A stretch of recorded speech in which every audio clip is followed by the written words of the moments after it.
Bert, start over. Yo, welcome to Shaolin Sports. Yo, we break it down. Local heroes from legend everywhere. The brand, great Palmer and Peak, bringing each of your ears from Shaolin vibes. We gon' conquer our fears. DJ Stevie on the mix.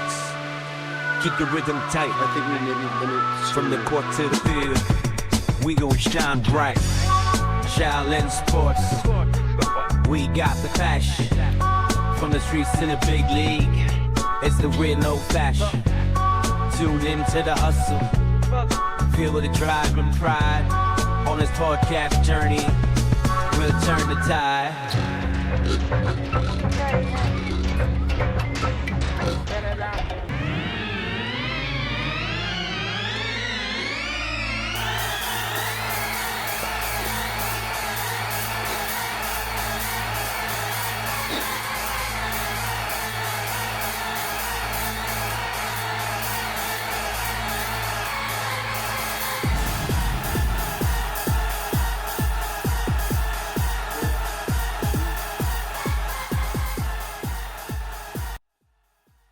Hello, Staten Island and the world. This is the second episode of the Shaolin Sports Podcast.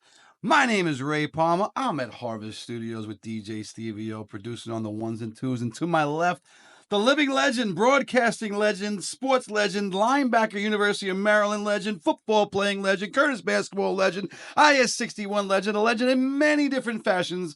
My man, Peter Timmons, to my left. Welcome, Peter. Doc, what a beautiful night again. So here we are on another Monday night, and what a week of sports we have to cover. We have to just say one thing. What our production company is right now, with Stevie to my left, what we're making sure that Staten Island Sports and everything else has to understand, we are all in, and everything we do is for the community.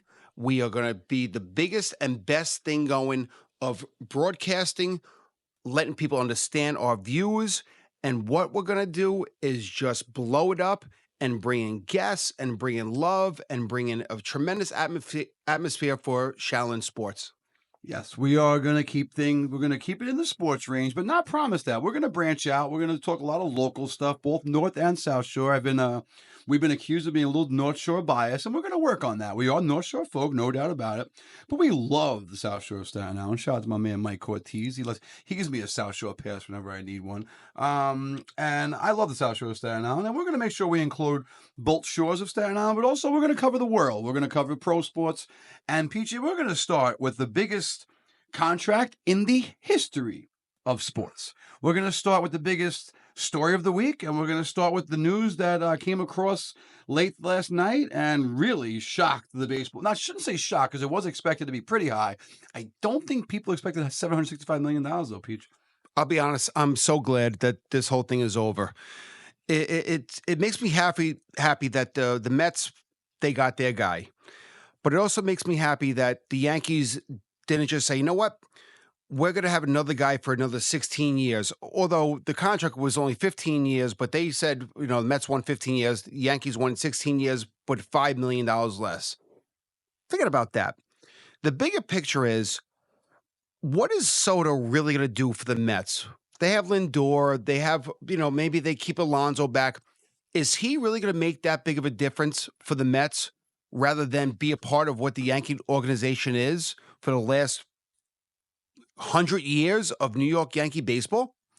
I am, you heard a lot of commentary just the day before. A lot of Met fan friends of mine on social media said, I don't want him anymore. He's too much money. And very few have stuck to that stance. Most have turned tables.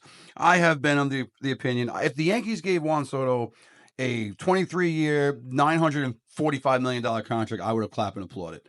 We are in a sport with no salary cap, where only ramifications of spending money are financial, meaning ownership has to spend the money on luxury taxes and things like that. But unlike in the NBA, there's no penalty for spending money. So as they call him, Uncle Stevie's out there pulling money out of the cushion. So now that I am not going to be one of those people that is now saying, since the Mets got him, good riddance. No, I don't say good riddance. He's a man who hit the biggest hit of the season last year, sending us to a World Series. He is a phenomenal offensive player. Limited defensively, good arm, limited range, But we will certainly miss the greatness that Juan Soto brought to the lineup, hitting behind Aaron Judge this past season. All right, so Doc, look at this. Soto, he was set up with Stanton and Judge and Torres and everybody else in the Yankee lineup.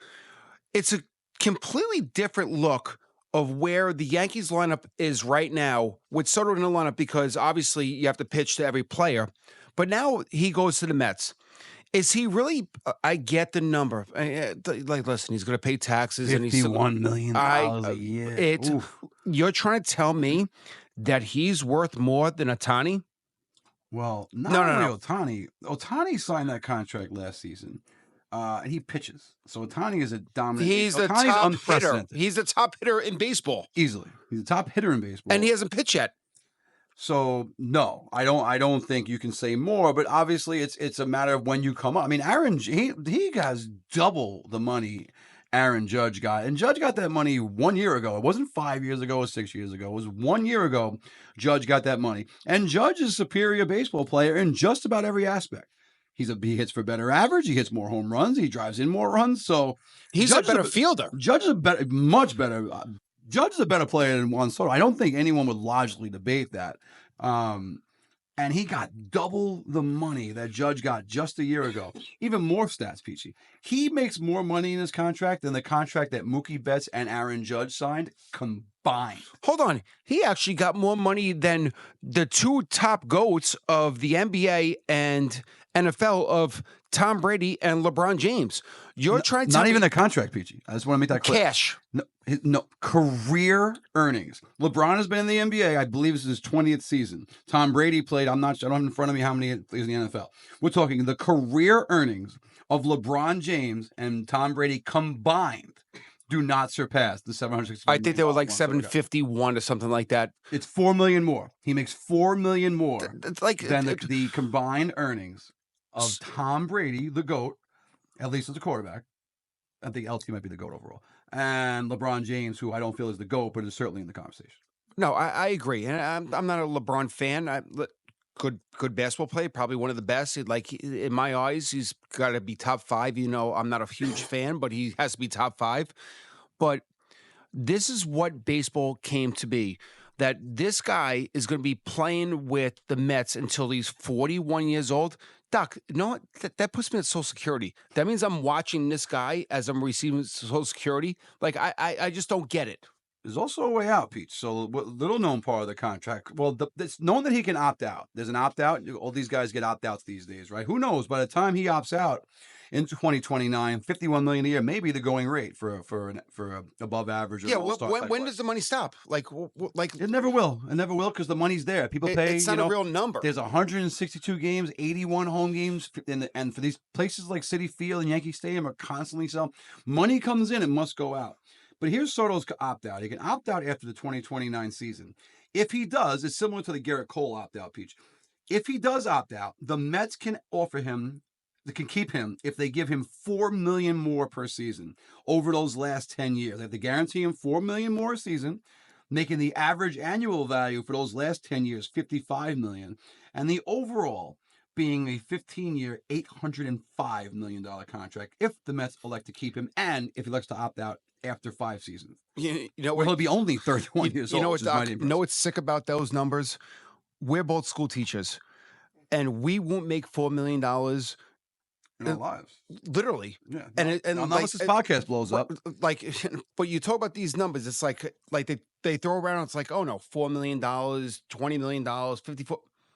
It's not a real number that anybody would actually be able to see within my life or anybody that's a blue-collar worker where you're a fireman, cop, teacher, sanitation. It's like you think about these numbers, and we buy the New York Post, and we go on and we read about it, and it's like, this is a sin that we actually go watch these players paying the amount of money that we do for tickets. Even with the Jets and Giants right now, that people are stuck with it.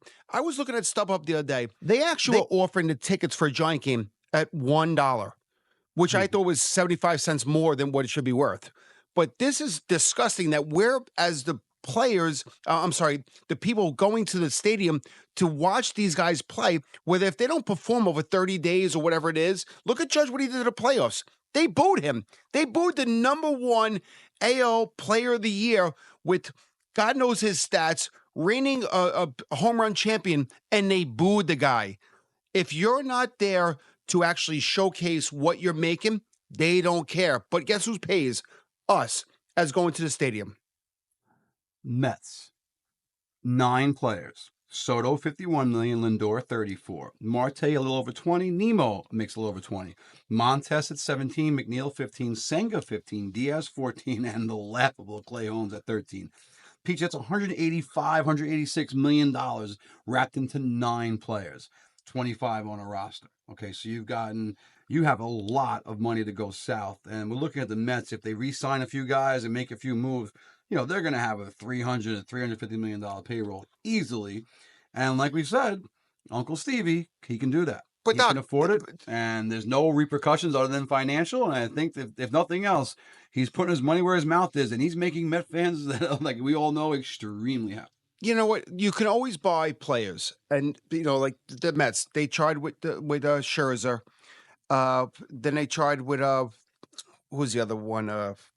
They had Scherzer and they had Verlander. They signed both to big time deals and ended up eating a lot of money. I think they're still paying those guys. Right, and both went to playoff teams that year. Like if you remember, right? They were just like, no, they signed. It's not going to work out. But now, are they really serious about giving them money? Yes, they're committed now, and they have, they have a team that they wanted to set up for it. But you're missing the point of you're a New York Yankee. You gave that opportunity up. The Mets, I'm not against, but you gave up a franchise of the New York Yankees that are always going to be right there. So we've got Peach. My next would be Clay Holmes. Clay Holmes. As a Yankee fan, I used to cringe with Clay Holmes because not always. It's just this year. No, always. No, he was a solid closer for a bit. I won't say always. But Clay Holmes, that contract just blows my mind. Not only to give him that amount of money, but to give that money to start games, he couldn't pitch. He couldn't get out of an inning, much less this year.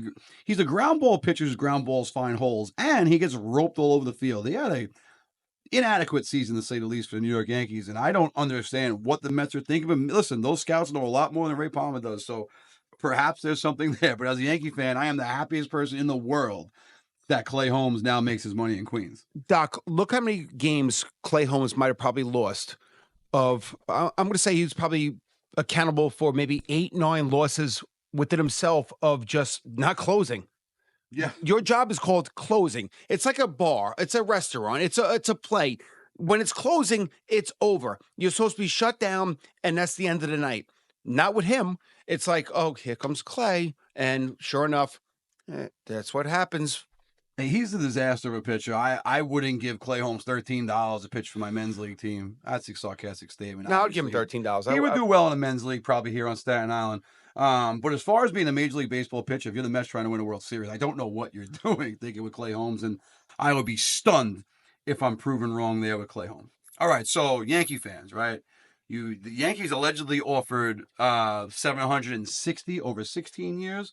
That's a lot of money in its own right. A little less, about an average annual value of about $4 million a season, but still a preposterous amount of money overall, right? So Ray Palmer's in charge. I take Brian Cashman's job, which would be wonderful. Yankees, you want to reach out, I am available. My first move, Pete Alonso plays first base for the New York Yankees. You give Pete Alonso a contract that, fair, what the going rate is for a star first baseman, maybe a little 7 years, 180, 7 years, 180, something along those lines, right? Or Christian Walker from the Diamondbacks. So the two proven veterans. Alonso a little bit younger. The reason I go Alonso ahead of Walker is Alonso is proven he can play in this New York market. He's proven he can hit when it matters, and he had some really big hits for the Mets this season down the stretch and in the playoffs. I love Alonso at first base for the Yankees. He's also a great pitcher at the bag. He's not the best defensive first baseman, but scooping throws in the dirt, he is phenomenal. His stretch is very, very like something you can't desire. Would you be able to do a split right now for $1,000? No. I'm not offering it yet, but it wouldn't be like you could put $1 million. There'd be no split. I bet for $1 million right now, Ray. If I give you a month of stretch, you'll find a way to make that stretch happen. Yes, if it's physically possible for $1 million, I'll just bet anything. Christian Walker, he is ready to go as well. Power bat, 34 years old, a little nerve-wracking there for the age thing. But you got to plug first base with a veteran. I don't like this idea of, I don't want to see DJ LeMahieu again. I think we ought to just give him his outright release and cut our losses personally. He's broken down and done. I'm done with the stopgap first base, but just throwing somebody at first. It's an important defensive position, and we got to stabilize it. And Alonso will give you all the home runs and RBIs that we got from Soto. Not the batting average and not the walks, even though Alonso does walk. Not the speed in the base paths. Although I'm sorry, Soto's not really not a barn burn on the base paths. We used to pinch run for him and sometimes during the regular season. So give me Alonso at first base. Now I'm going to go economical at second and third. I want Caleb Durbin of the Yankees second base for next year. He's ready from AAA. He tests through the roof defensively. He can hit. All right. I want to plug the rookie at second base, and I want to leave Jazz at third base. I love the way Jazz played third base in the playoffs. He didn't hit much, but love the way that Jazz. I just kind of like Jazz. I don't know. Maybe I'm just pro Jazz. Are you locked in with Volpe forever? I'm locked in with Volpe for the immediate future. Yeah, I think Volpe's still only 21, 22 years old. Forever? No, I don't think we give Volpe a 10-year contract yet. But I think year 3 coming up as a full-time player. I do have a lot of faith in the young man. The batting average rose this year. Defense took half a step back, but I do have a lot of faith in the young man. Yeah, I don't know if it's justified, but yes, I do have a lot of faith in Mr. Volpe. And you have Volpe, you have a young Caleb Durbin, and Jazz Chisholm not making a ton of money at third. It opens up places for other positions. What do we need? Well, we have an ace. Garrett Cole's proven to be an ace of the staff, but it's good to have 2. So I want Corbin Burns. I want the Orioles' Corbin Burns, who has proven he can not only pitch, but dominate in the AL East. You put Garrett Cole next to Corbin Burns, and you have a 1-2 punch that I don't care who the opposing lineup is. You have a 1-2 punch in the playoffs that can knock off anybody. And if Burns signs somewhere else or doesn't want to be a Yankee, Max Fried from the Dodgers makes a whole lot of sense here. A nice lefty, strikeout pitcher, has pitched in a lot of big games over there in Atlanta. Those are the top 2 guys available by most consensuses, by the consensus, I should say. Personally, I'd love Burns first because of the proven American League abilities, but Burns or Fried join the Yankees rotation. So in my Yankees, Alonso or Walker at first, Durbin's at second, Jazz is playing third. We bring in Burns or Fried. This also opens up. We have guys like Marcus Stroman, who didn't have a great year for us, but under a manageable contract, Pete. And we have the Rookie of the Year in Gill making nothing. Can trade those guys if we add someone like Burns and can add depth pieces for other positions along the way. So here's how I look at it. We saved ourselves almost $750 million. Think about that number, $750 million that we saved. Why are we not just saying, if you're Brian Cashman or Doc Palmer right now, that if they're listening, maybe like he wants to sit next to the round table and say, like, boys, here's what I like. And by the way, I'm sure Ray will find somebody at Snug Harbor that would actually pitch for a hot dog and a cheeseburger, which we'll get to in a minute. But why not go after a top 2 or 3 pitchers, reinsure first, reinsure the hot corner at third, get another outfielder and another reliever. And I think the Yankees, for what we have, the offense will always produce. That's what we are as Yankees. We find ways to hit. But we have to actually get 9 that go out there on a daily basis. I know 162 games, a lot of games, but we need players that will play 142. With, American League, they take a lot of games off. But the Yankees have a tremendous amount of money on the table right now where we go out and get the best.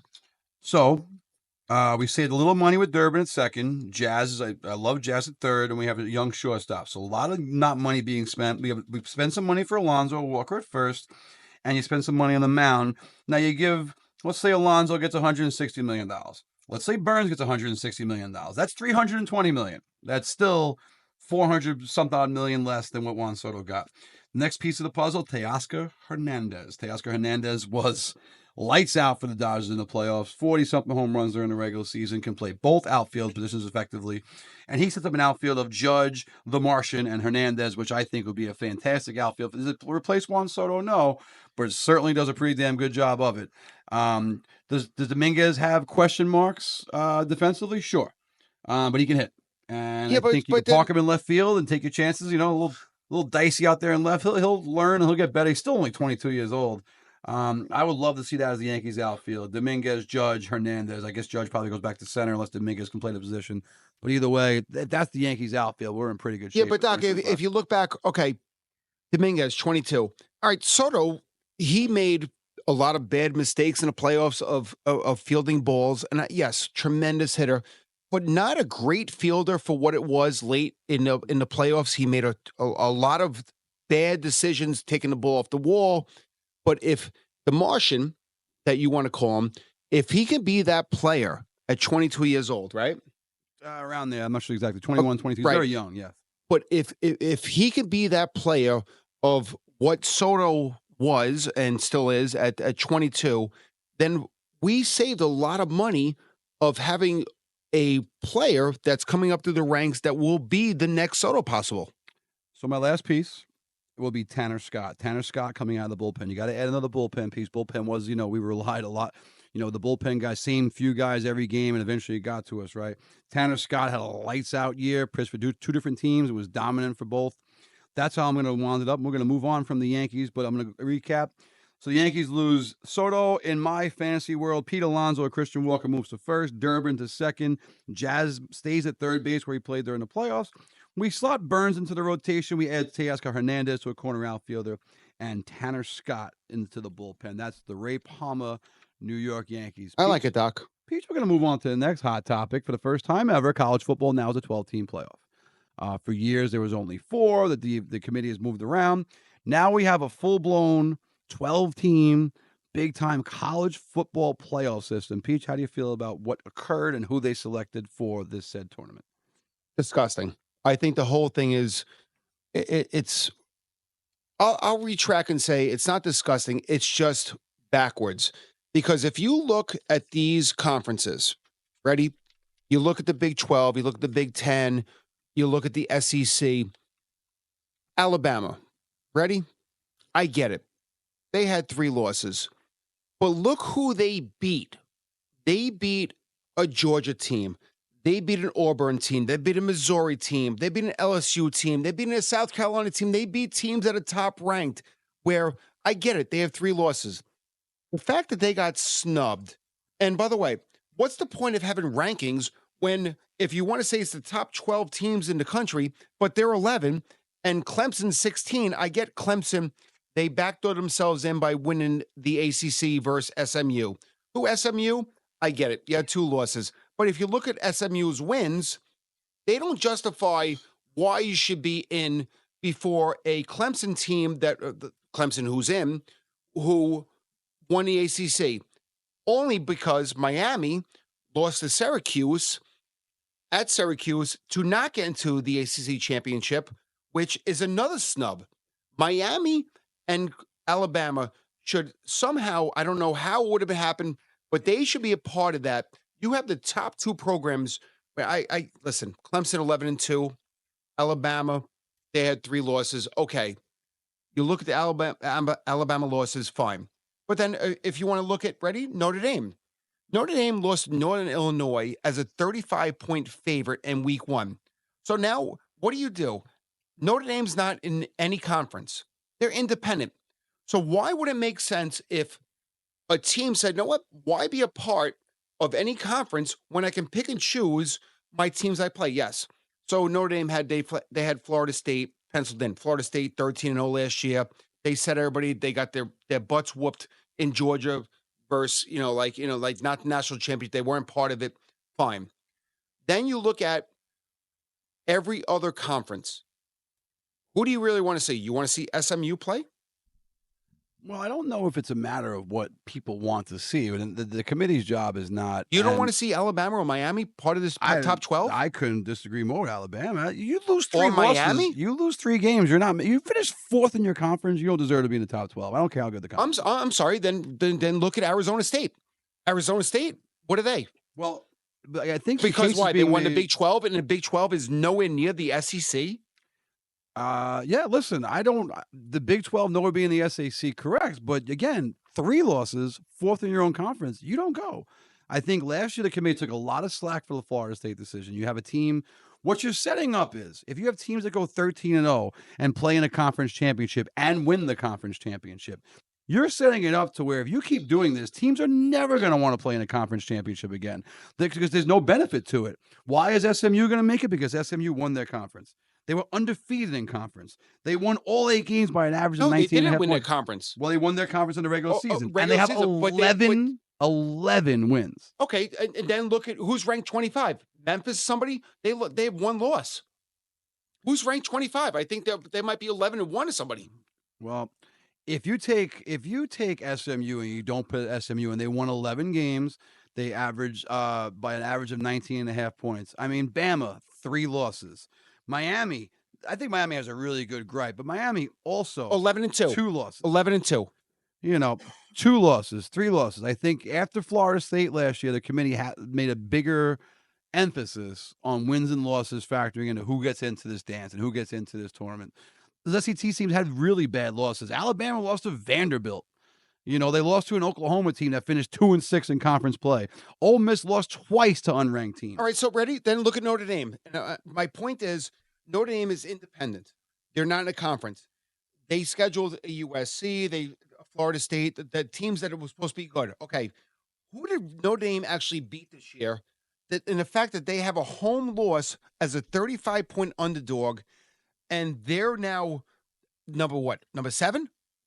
Notre Dame has 1 loss. I think the committee has decided that wins and losses are going to outweigh. Look who Notre Dame played. I think you said in your own argument, you pointed out, like when you schedule these games years in advance, you don't know who. It's not Notre Dame's fault. Florida State took a nosedive. I agree that, but my point is, if you're an independent team, you still have the TV revenue that you're not giving the money back to the conference. If you say you're USC. And you say, you know what? Okay, granted, they signed a new contract with Oregon and everybody else in the Big Ten. That's not the Big Ten. It's like 18 teams now. But if you say, you know what? I'm going to be independent, and I'm going to do my own television, and I'm going to have the natural backing of what we are as who doesn't want to play USC. I'm just throwing them out for example, like a Notre Dame. You're still going to get the revenue of your own school. They don't have to have an obligation to give any conference their money. I just think the strength of schedule thing is somewhat overblown. I mean, Mississippi State has the toughest schedule in the country. They went 2-10. Like, we're not considering them because they have losses. Then look at Ole Miss. Yeah. No, I mean, ultimately, someone's always going to be upset. So Bama, Miami, South Carolina, hottest team in the country. But like Alabama, 3 losses. You're a sum of your parts. You're not just you're judged on your total season. Peach, we didn't talk about this earlier. I think the best case, because if the committee's based it on wins and losses, and is not putting an emphasis clearly on the strength of conference, right? Mm-hmm. How about Army? Army 11-1, top 10 in offense, top 10 in defense. Okay, ready? So it goes back to now. You want to say about their record? Army 11-1, not even in the mix of a thought of any, because why? They're not in like a real conference, right? I think the committee made because they play Navy, they play right.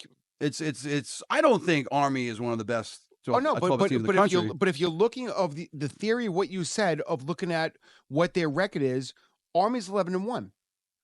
Okay, and they're not even a thought. I would love to see Army get a shot at it. That would be so cool. Just, an opportunity. Ready, Doc, look at this. Look at the bowl games. Colorado, they finished 4th in the Big 12. Okay, it was Arizona State, it was Iowa State, it was BYU, it was Colorado. And here's the frustrating part about the bowl games now. Who in a million years wants to watch a conference team play a conference team in a bowl game? Colorado's playing BYU. The whole purpose of bowl games is to play out of conference team to see what your conference represents in a bowl game. And I think a lot of what committee has done here is they're not going to put 4 teams from a conference into this tournament. They're not going to put 3, as a matter of fact, because if you finish 4th in your conference, you're not making the top 12. And I don't care what you're Alabama has a great history and all that good stuff, but you're not going to get on your name only. And I agree completely with SMU making it. I just think, SMU average, they're 5th nationally. They score 39.2 points per game. They give up only 19.8 points per game. They have a better defense than Georgia, statistically speaking. They really are. I feel SMU really deserved it. But things like this are always going to have complaints. And on my last thought on this, we'll move on. Hold on, Doc, real quick. Ready? Yep. I'm just going to give you the lines. SMU is getting 9 versus Penn State. If you're that competitive in these college playoff championships, no one should be getting 9 points. That means that the Big Ten with Penn State giving 9, that like think about that number. You're giving almost 2-score game versus an ACC team versus a Big Ten team. You go like the NCAA tournament in basketball. You'll have Clemson getting 11. 2 ACC teams now getting another point versus Texas. I just don't think you can mix in the gamblers and what Vegas does compared to No, Vegas. I'm just Vegas talking about- Vegas creates lines, not what they think the score will be, but whatever will balance the books. If you're in Las Vegas, they want something where there's going to be a lot of money on Clemson, a lot of money on Texas, a lot of money on Tennessee. So they try and get lines. Those lines aren't indicative of what they think the Do score you will think Indiana has a chance with Notre Dame, who has the best defense in college football right now? I think Notre Dame has a chance to blow a game against anybody. As a lifelong Notre Dame fan, my grandfather graduated from Notre Dame. I was raised on Notre Dame. I think Notre Dame could lose to CSI if you put them on the field at any given point. But that's just for me, years of Notre Dame choking in the big spots. But certainly won't be rooting for that. But my answer is absolutely yes. Notre Dame could lose to anybody. So you think Arizona State should be a 4 seed of all these teams? No, I don't necessarily. Winning the Big 12. You think Arizona State's a 4 seed after all this?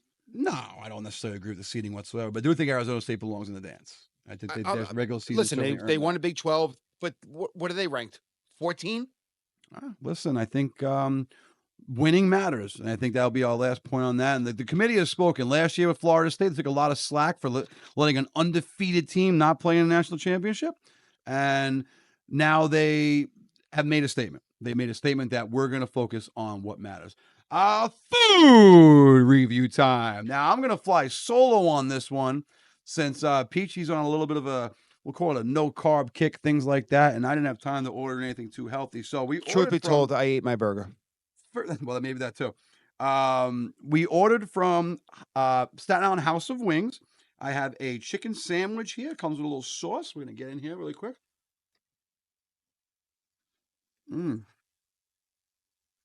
Crispy. The sauce is exquisite. Pickles, great. Let's take one more bite. It's down the House of Wings, Forest Avenue. Reverse it. Go to the crispy side. Forest and Dubois. Oh, that's a good bite. That's a good bite right there. Fried chicken sandwich. It's down the House of Wings. I am an expert on very few things in this world. But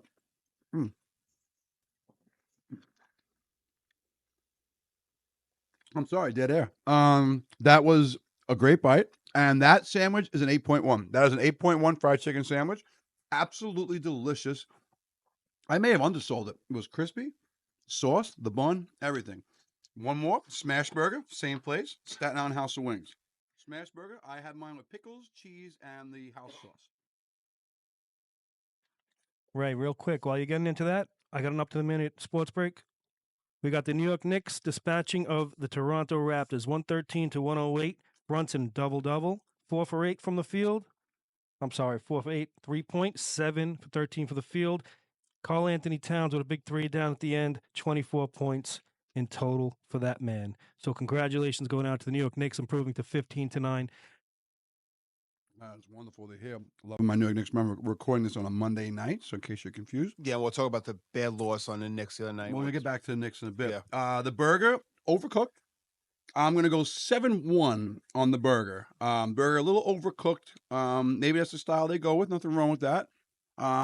Sauce is excellent. Better than the sauce we had from last week, but the burger last week was better. So chicken sandwich, 8.1. And the single smash burger, 7.1 on the official Shaolin Sports food review, Staten Island House of Wings. Shout out to my guy Wayne Slater, put me on the Staten Island House of Wings. They have a place in Brooklyn, Coney Island House of Wings, and they're expanding. And God bless, great place, great. I should have ordered milkshakes, phenomenal milkshakes at that place too. I'm a big fan of the establishment. And this, again, those aren't sponsors. We haven't done sponsorships just yet. We're ordering from, and make it a point to order from places. We're not ordering from Duffy's and Joey's where we're friends with owners and stuff like that. We're ordering from places where we're just random, so we give honest, assessed reviews. Anyway, little sound effect that came from DJ Studio. All right, so moving right along, Peach, we're going to go more into local sports right now, if you don't mind. And we're going to jump into something we know really well. The Curtis Warriors. Big win opening night versus St. Peter's. We covered that last week. St. Joseph by the Sea had a huge win opening night, really beat up on Monsignor Farrell. And Curtis has now improved to 4-0 overall. Wins over C, win over Peters, and some public school wins. They also beat up on Susan Wagner. Susan Wagner plays in their division. Susan Wagner, a stacked team. Danny Lanigan in his first season. Congratulations to Danny taking over for the legendary Joe Kasha. But Curtis went and took Wagner down really easily to go to 4-0. And our former student at IS-61 is easily the front runner for the Jakes Award and Alonzo Archibald, Pete.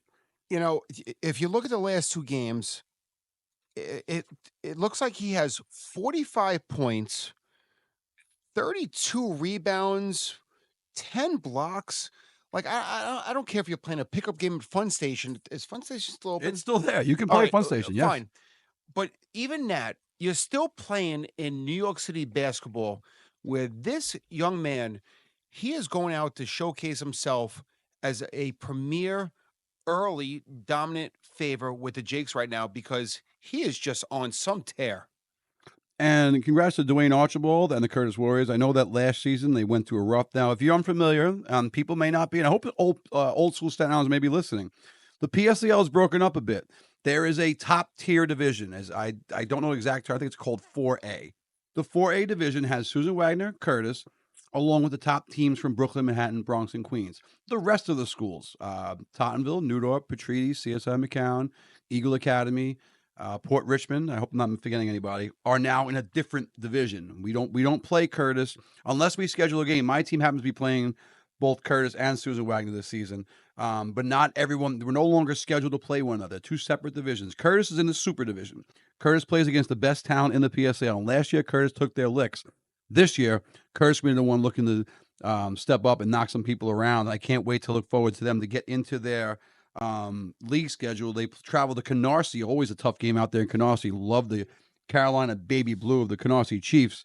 They play Canarsie this week, so shout out to Curtis. And we talked about it last week, and I'll talk about it again. Alonzo Archibald, you college coaches, what are you waiting for? You should be banging his door down or hitting the email up or whatever you guys do it these days with the social media. Alonzo Archibald is an IB honors student. He is a polite, sensitive, nice. He's just an all-around great kid. And before a basketball player, and then knowing Alonzo a long time, he has no bigger fan than Ray Palmer. And I really hope that these college coaches jump in early because you're getting a kid who's not only a performer on the court, but more importantly, off the court as well. You know, Doc, here's what I like to say. Staten Island players thriving. And the coaches on Staten Island, whether it's Coach Archibald, Coach Woods, you have like Kasha, you have Charlie Donahue, you have so many real men that are dedicated to making their programs bigger and better. But to see Staten Island, and I'll say this over and over again until my broadcast is over, we produce talent, we produce teams that are always relevant in Staten Island. And I think people don't understand that. They underestimate what Staten Island is. We are the forgotten borough for what it is, but we have the best talent out there, in my mind. I couldn't agree more. I think it's certainly the forgotten borough is a term that's used constantly, and we are left behind. So we mentioned the Jakes Award. Our former coach, Tim Gannon, now in charge of the Jakes Committee. I know, wish I had it in front of me. I should probably prepare a little better than I do for these things, but I know Coach Potter's a part of that committee, and a lot of other great people have kind of revitalized the Jakes in recent years, brought it back to prominence in a lot of ways, and anything Tim Gannon's involved with will always have my full support. On Saturday night, my good friend Timmy Highland flew home from Florida to visit because he was part of a 75th anniversary of the Jakes Award, and I wasn't able to attend myself. I wish I was, and I kind of regret not clearing the time to do so. Bob Mahala, Greg Pedro, Timmy Highland, Nicole Melio, Sue Hartnett, Kenny White, Claire Mitchell, Kristen Marco, Steve Rossiter, Doc Harris, Clancy, Tom Walsh, John Baiano and John Burke, two legendary St. Peter's point guards. My good friend and one of the greatest guys I know, Nigel Wyatt, just among many of the former winners of the awards. And they had a beautiful night at the Staten that, from all accounts, was just a wonderful affair. Jaquan Hines was there, a great player for Susan Wagner in his day. Just really cool to see a collection of Staten Island talent under one roof. So shout out to Coach Gannon and the Jakes Committee for putting together what was, from all accounts, a beautiful night at the Staten in West Brighton. Moving on from there, Peach, we have some slow starts in the Catholic League. More Catholic varsities at 2-2. So you got Curtis at 4-0. New Dorp sits on top of the other division, undefeated so far in the PSAL A division side. On the Catholic League, St. Peter's up to a rough start. Peach 1-3 for the Eagles. You know what? Don't worry about that 1-3 start, because St. Peter's, they play in the elite above elite players of elite leagues. St. Peter's, they travel across the country, and people don't realize the fundraising that goes on and what St. Peter's does. And Curtis, like, they travel, but what St. Peter's does, they go to the top high school tournaments in the country, and Coach Woods always has his teams ready. And the players that he recruits, that he develops into, you can never count out St. Peter's. And you have tremendous coaches on that staff, to this day or years coming up. They're always going to be competitive. Take that 1-3, throw it out the window, because St. Peter's will always be very competitive for what they are. TC and Jake DeForest and Hey, my guy Mike Sanborn, Mikey Spitzo, and Sanborn. You have all the I boys think Greg there. Pedro helps out and chips in. I'm forgetting some great guys, and my guy Matt Genovese. Matt Genovese is just the classiest guy. A JV championship last year. Just a guy that gets it overall. And, Doc, what Matt does, Matt produces these young men coming in as freshmen, fresh out of middle school, and he literally says, "Are you that person that's going to be this kid or that kid?" And I know they have a couple freshmen that went up to the varsity this year. I know one in particular. I'm not going to mention names. I love the kid. I'm not going to mention his name yet. He might be a star. But what Matt does on that St. Peter's program, that he brings these middle school kids in, and he lets them, and he knows to buy into the system with Coach Jake and TC, with the freshman team. You're not just buying into a team, you're buying into a family. And St. Peter's has always been a family. And you're buying into an organization of understanding, if you're not willing to put the work in, then it's not for you. You can wear the uniform, you could put the little sweater vest on, you can wear the shirt and tie. But if you're not willing to go from 4 o'clock to 8 o'clock, whether it's weight room, practicing foul shots, running the suicides for a loss, then it's not for you. That's what St. Peter's instills in a young man at that program right there. And Monsignor Farrell, up to a rough start. Monsignor Farrell is at 0-3. St. Joseph by the Sea, my guy Mike Cortez 2-2, and the Legends over at Moore Catholic 2-2. We'll turn quickly to keeping it on St. Peter's. Swept the awards, swept the CHSFL awards for the AA division. St. Peter's defensive lineman or linebacker Cosmo D'Amelio, defensive player of the year. St. Peter's star running back Jeremiah Williams, offensive player of the year. And Logan Kilty, whose dad once sold me a house, Logan Kilty, offensive lineman of the year. Clean sweep. So shout out to Monte Cristoforo, Rob Sika, and all the great people at St. Peter's. Sweeping the awards, mighty impressive, especially considering, and I'm sure the people over at C have a little bit of a gripe with this, C won the championship, Peters won the awards. I can mention some players at C that deserve so many different awards. And I can mention players at Moore that deserve so many different awards. And this is what we go back to. We talk about records because you went there, you went to the championships. I wish that whoever votes, or the writers or the coaches, it's not about the wins and losses. It's about what your player on the team made a difference for the impact for what it was. And I think Farrell missed out on a couple of players. I think C missed out on a couple of players. I think even Peters missed out on one or two different players. And I wish that it would be a bigger picture for who votes, but I agree with what it is. But I think there's so many players that deserve a recognition and a salute and attribution to what they do. So we'll switch to PSL girls basketball. PSL girls basketball, a lot easier to access on the internet through PSL.org than I was able to find for the Catholic League. PSL girls basketball, shout out Jessica Altoff, North Shore young lady, took over the girls varsity, has them in 3-0. They had a big win over, I want to say My Noodle. I do coach basketball at Noodle, so My Noodle Up Central young ladies. Big win for them. Tottenville's at the top of the division early on, so shout out to Coach Jessica Altoff. has the girls from Tottenville on top of the PSAL division for the girls. Shout out to More Catholic. More Catholic off to a fast start, 3-0. Happened to have two twins. In my opinion, the most successful coach in Staten Island history is Rose Bruno.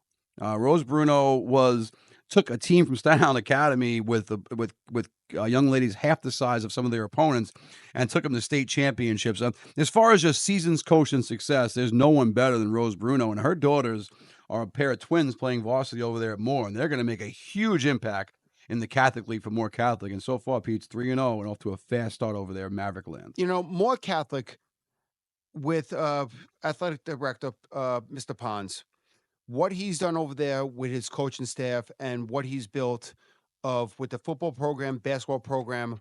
Actually, More Catholic, my daughter was on the soccer championship this year where Mr. McMahon, D.A. McMahon, and Borough President Vito Vasella, they were there recognized for a tremendous year of winning the city championship.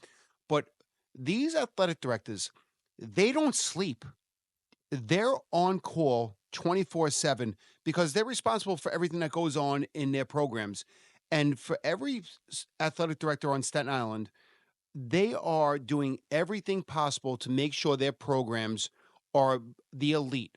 They're bringing in sponsorships. They're bringing in money. They're doing fundraisers, whether it's a golf outing, whether it's something down at the track. They're doing what do they call that? The golf and what do they do that? The golf and Golf outings? no, the golf out with the whacking track. Where they do that? I don't know. They do all that. Lost it on me. Listen, they do all these things. And this is what Staten Island athletic directors are doing. They're making things bigger and better for their student athletes at hand. Wow, they're doing that, and they're doing great things over at More Catholic. So shout out to More Catholic. A great start in the Catholic League. I think it's setting up to be St. Joseph by the Sea, the juggernaut over there in the girls division. So that'll be a huge game here on Staten Island when those two teams match up. Peach, I'm going to sneak this one up on you. We didn't talk about this in pregame, but my New Dorp Centrals had a matchup, and I say Centrals, by the way. We have dropped the other term that was used. I will not even use it because I never was a big fan. I know that our alumni hated it. So the New Dorp Centrals matched up with the Staten Island Academy Tigers over the weekend.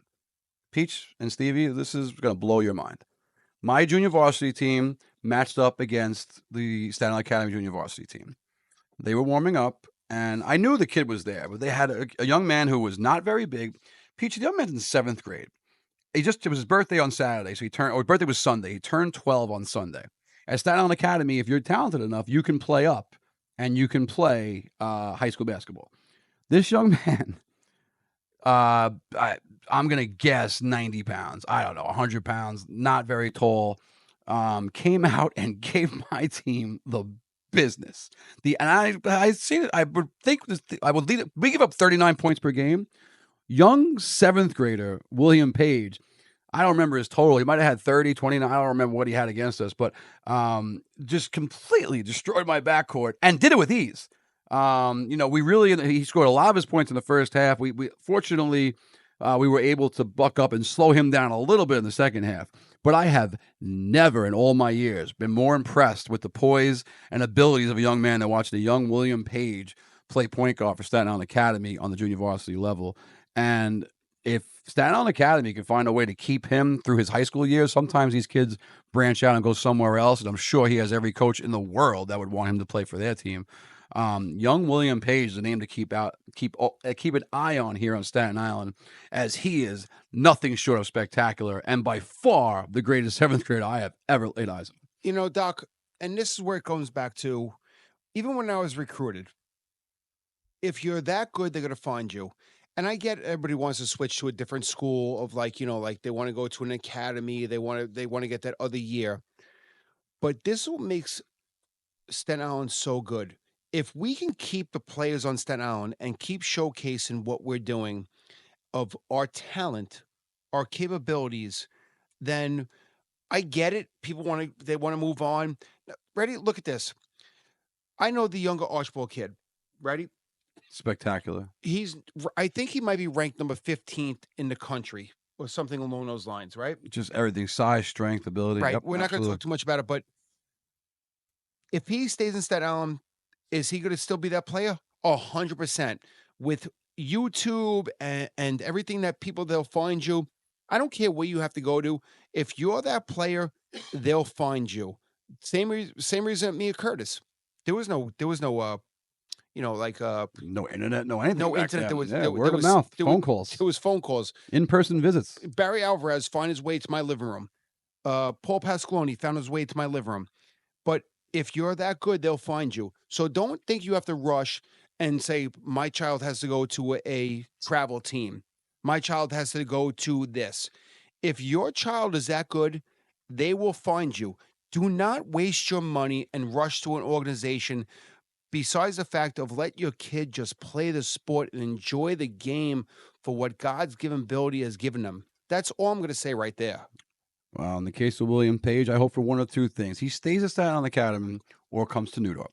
Because I either want him on my side or not in my league. He's getting a great education regardless. So with JV games over, we pulled out a win. We played really well in the second half. We had to, otherwise William Page would have beat us. Would have almost single-handedly beat us. Although I don't have the name in front. Number 22 is a really good player. And shout out to Paul Blanchard Jr., the coach of the junior varsity over there at Staten Island Academy, doing a fantastic job with that group.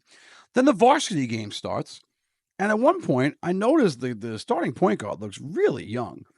And I just asked somebody, I said, what's number 2's name? And I recognize his last name, Elifertakis, and I could be butchering it, but I know his old man. His old man's a really good dude and one of the good people. Peach, he started on the varsity. He's in 8th grade. So Staten Island Academy has 2 dynamic point guards. Page more of a scorer. Elifertakis more of a traditional point guard. A little bigger, too, than Page. They have 2 dynamic 7th and 8th grade kids, and if Staten Island Academy finds a way to hold on to these 2 kids, they are going to be a problem. They will dominate the division that they play in my very uneducated opinion. And not only that, they'll be because they're in the Staten Island High School League tournament now. Because Charlie Donahue did the right thing, which previous administrations did not, and allows everybody in. If you're a team on Staten Island, you're in because it's the Staten Island playoffs, right? John Elifertakis and William Page at Staten Island Academy are as talented as any 2 8th grade younger men I've ever seen, and they're already accumulating high school stats now. The future is extremely bright over there at Staten Island Academy. And not only that, John Elifertakis, Staten Island Academy, they beat my New Up Centrals on Saturday. See, that would make it for a tremendous story. If you want to develop something that you want to be remembered for in your life, and anybody can switch over for what they want to do, whether it's college, high school, whatever.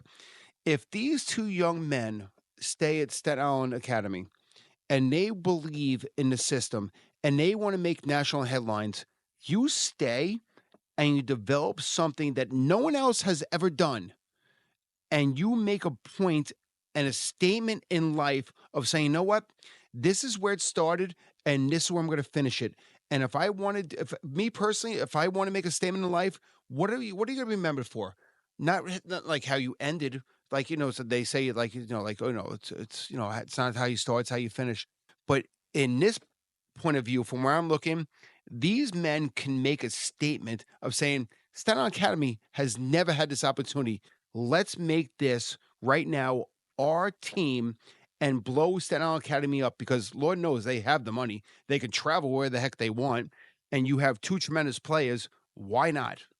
Why not? And the point you made, Peach, and I mean, I really wish, everyone makes decisions for a good reason. Lord knows the Archibald family made a well-informed and what they felt was best for Ian. But I wish Ian Archibald was playing basketball in Staten Island, just like Alonzo, a fantastic young man. And I'm sure what they felt was best for him. But selfishly, I wish he was on this Curtis varsity right now, only making them stronger. Moving on from that, DJ Stevie O brought up a minute ago, the Yankees with a big win, Towns with a big 3 late. But Peach, we watched the other night, Towns didn't play. And it showed the tremendous lack of, I'm using the Peachy word, tremendous here, the lack of depth on the Knicks can be really scary. We lose, if OG's not playing, if Towns is not playing, we go from a championship level type team to an average team really, really fast. No, you're right in the middle of the pack. Like you see what happened there. Detroit's not good, and you were 11-point favorite in that game, and it really wasn't like the final score was like I think 120, 111, whatever. But it really wasn't a game because what Doc just said. You take Towns out of the game, and we have no depth on the bench at all. You lose any one of those starters, we're now sitting literally 6th, 7th, maybe a playoff team. And if the Knicks don't make changes in terms, I know the playoff, the free agency deadline, I think is like by February or something like that. If you don't pick up 1 or 2 players, you're not relevant. You need bench, and that what makes like like Boston that like their team so good. Now, think about this. Would you be willing to trade Towns? No, I don't care what you're going to say. Hold No. on. I'm out. No, I want him. But, Sorry, Pete. But, go ahead. but if you had to, would you trade Towns for a bigger and better center? I don't. As far as his fit with the New York Knicks, I don't know if there is one. He's getting 13 rebounds a game. He spreads the floor. His pick and roll game with Brunson's dynamic. Okay, ready? So we're wishing that Robinson comes back, right? I would love to have Robinson as an option. I don't think Mitch Robinson becomes a starting center. I think. Okay, he's going to play 12 to 14 minutes a game. I think more than that. You know, he can play with him at times. Towns is used to playing with a big man. Worked well with Gobert over in Minnesota. But I don't want us. I think the Knicks' best lineup has Towns at the 5 because OG and Bridges are so versatile defensively. I think Towns fits so well. The pick and roll with Brunson, the dribble handoffs up top, his 3-point shooting ability. My biggest question for him was rebounding. And what he's done is he's gone back and surpassed his rebounding stats prior. When you play with Rudy Gobert, you're not going to get a lot of rebounds. Same thing happened to Julius Randle right now.